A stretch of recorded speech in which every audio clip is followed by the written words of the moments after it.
Welcome to Inside Sales Studio, Inside Sales Frontline Q&A.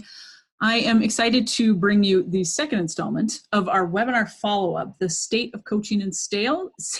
And we're going to talk about skill development this time. So again, my name is Jen Gergen. I'm Director of Operations for the AA-ISP. It is my pleasure to welcome you and our presenter from our webinar, Joe Caprio. Thanks for joining us yet again, Joe.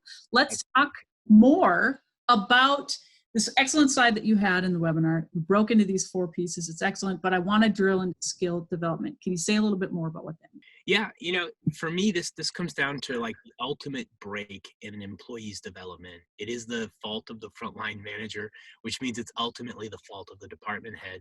A lot of your frontline managers are super senior AEs. They were your top seller, they got promoted into management, and they default to what they know, which is doing deals. And so these managers jump on a bunch of calls, they, give deal advice, they strategize on how to get closes, and they take over a bunch of deals.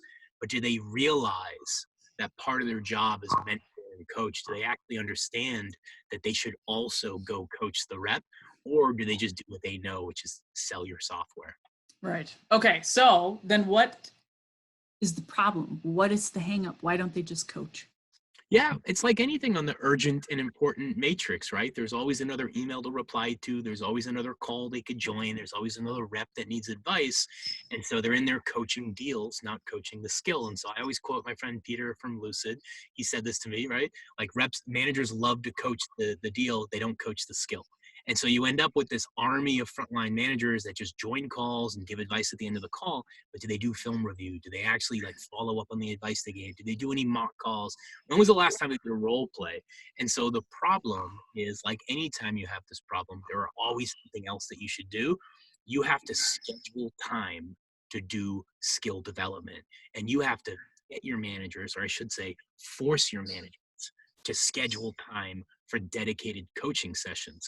And so there's this concept that we highlighted on the webinar about having a 12-month rolling calendar of the topics that the company's focused on. And it's just one example of like a basic program you need to put in place to give your managers fewer excuses as to why they don't coach. So you talk about programs. Let's hear more about that. What's the resources that I should see there?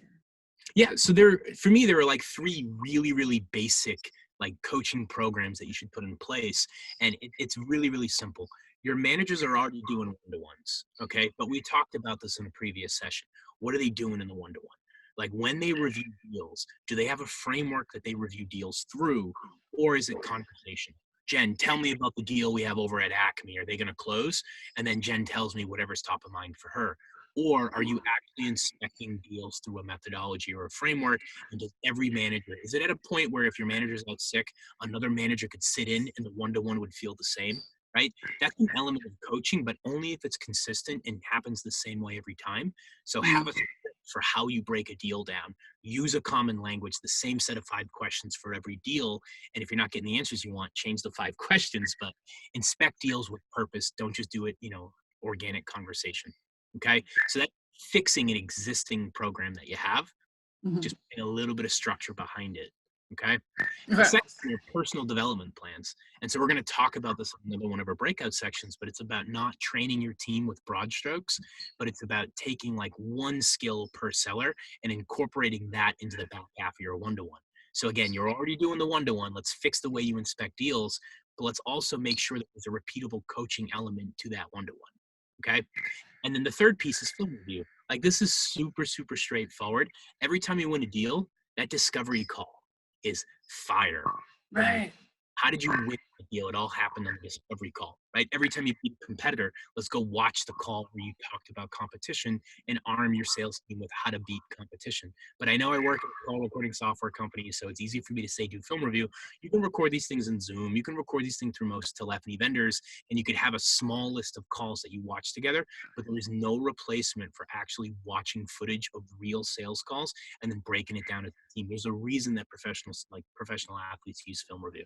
So fix the way you're inspecting deals, pull some coaching into the one-to-one, and then do a regular weekly film review.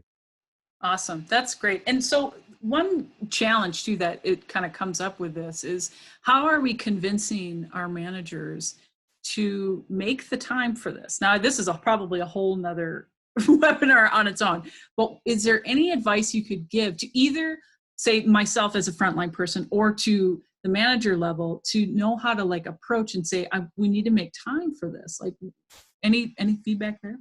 Yeah, no, for sure. I mean, my whole point today, Jen, is that it's about scheduling this time, that it will not happen organically, that your frontline managers, they have too much to do. And they're right.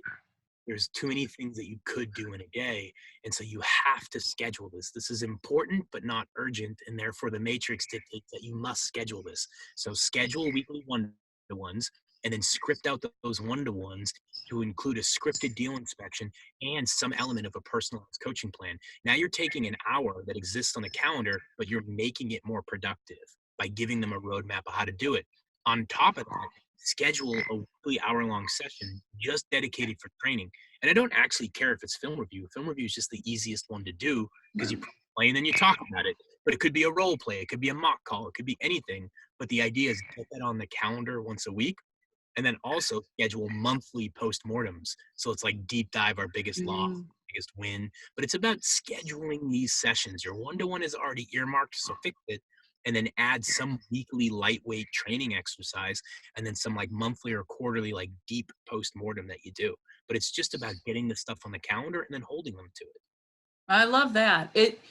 Can I feel empowered as the frontline rep to make the meeting myself if I don't feel like it's happening? You see where I'm going with this? I'm trying to help the people who are struggling because they're not getting coaching and they don't know how to like enforce it to happen from on their manager level. So can I like reach out and put time on the calendar, overstepping my bounds? No, Jen, I love it. So we did our Series B last November, and so we actually live what we preach. There is a maturity model to your coaching curriculum, and part of it is you go from a Series A to Series B, you add staff.